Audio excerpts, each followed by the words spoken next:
নমস্কার বন্ধুরা, নিবেদিতা রান্নাঘরে সবাইকে স্বাগত। আজ আমি আপনাদের সাথে শেয়ার করতে চলেছি চিজ ব্রেড রেসিপি। স্কিপ না করে পুরো ভিডিওটি দেখার অনুরোধ রইল।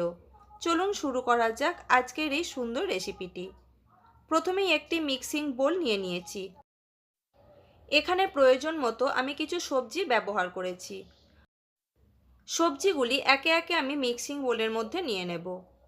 প্রথমেই দিয়েছি ক্যাপসিকাম কুচি। এখানে একটি বড় ক্যাপসিকামের অর্ধেকটা নিয়ে খুব মিহি করে কুচি করে নিয়েছি।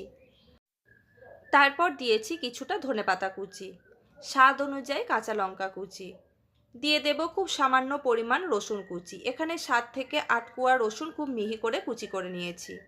তারপর দিয়েছি পেঁয়াজ কুচি, একটা বড় সাইজের পেঁয়াজ খুব মিহি করে কুচি করে নিয়েছি। আর দিয়েছি টমেটো কুচি। এখানে সমস্ত সবজি খুব মিহি করে কুচি করে নিতে হবে। তারপর এর মধ্যে দিয়ে দেব বাটার। এখানে 2 টেবিল স্পুন বাটার আমি ব্যবহার করেছি। এই রেসিপিটি যেমনই হেলদি ততটাই মুখরোচক। এবারে এর মধ্যে মিক্সড করব চিজ। আমি এখানে দুটো চেদার চিজের কিউব নিয়েছি। এরকম একটি গ্রেটারের সাহায্যে খুব মিহি করে ওপর থেকে আমি গ্রেট করে দেব। বন্ধুরা, আমি আমার চ্যানেলে সবসময় চেষ্টা করি ঘরোয়া কিছু উপকরণ দিয়ে হেলদি কোনো রেসিপি বানিয়ে আপনাদের সাথে শেয়ার করার। রেসিপিগুলি যদি আপনাদের ভালো লেগে থাকে তাহলে প্লিজ একটা লাইক দিয়ে দেবেন। সমস্ত চিজ আমার গ্রেট করা হয়ে গেছে। এবারে এর মধ্যে দিয়ে দেব খুব সামান্য পরিমাণ লবণ। লবণের সাথে সমস্ত সবজি আমি খুব ভালোভাবে মিশিয়ে নিয়েছি। অন্য একটি প্লেটের মধ্যে নিয়ে নিয়েছি বেশ কিছু স্লাইস ব্রেড। প্যান হাই ফ্লেমে ভালোভাবে গরম করে নিয়েছি। এবারে ব্রেডগুলো দিয়ে আমি খুব ভালোভাবে টোস্ট করে নেব। গ্যাসের ফ্লেম এই পর্যায়ে থাকবে মিডিয়ামে। একটা পিঠ ভালোভাবে টোস্ট করা হয়ে গেছে, অপর পিঠটি উল্টে দেব ভালোভাবে টোস্ট করে নেওয়ার জন্য। আমি যে চিজ ব্রেড রেসিপি আপনাদের সাথে শেয়ার করতে চলেছি সেই ক্ষেত্রে যদি ব্রেডগুলোকে এইভাবে টোস্ট করে নেওয়া হয় এর স্বাদ কিন্তু হয় অসম্ভব সুন্দর। এবারে এই পাউরুটিগুলো আমি তুলে অন্য একটি প্লেটের মধ্যে রেখে দেব। একই পদ্ধতিতে সবকটি পাউরুটি আমি টোস্ট করে নেব।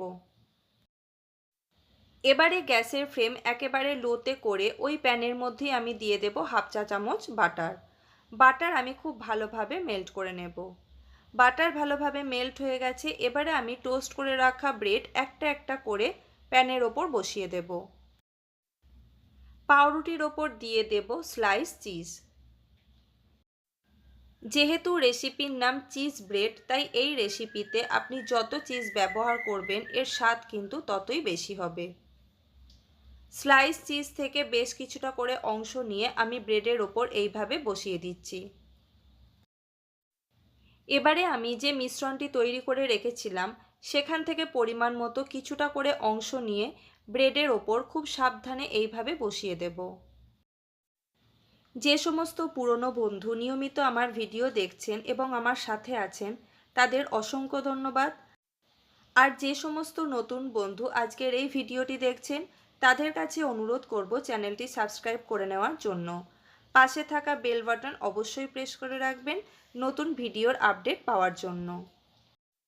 আমার এই সহজ সুন্দর রেসিপি যদি আপনাদের কাছে ভালো লেগে থাকে তাহলে অবশ্যই একটা লাইক দেবেন এবং আমাকে কমেন্টে জানাতে একেবারেই ভুলবেন না। সমস্ত ব্রেডগুলো আমার সাজিয়ে নেওয়া হয়ে গেছে। লো ফ্লেমে এটাকে আমি ঢাকা দিয়ে রান্না করে নিয়েছি 10 মিনিটের জন্য।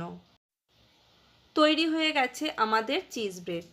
এবারে এগুলোকে আমি প্যান থেকে তুলে অন্য একটি প্লেটের মধ্যে সার্ভ করে দেব।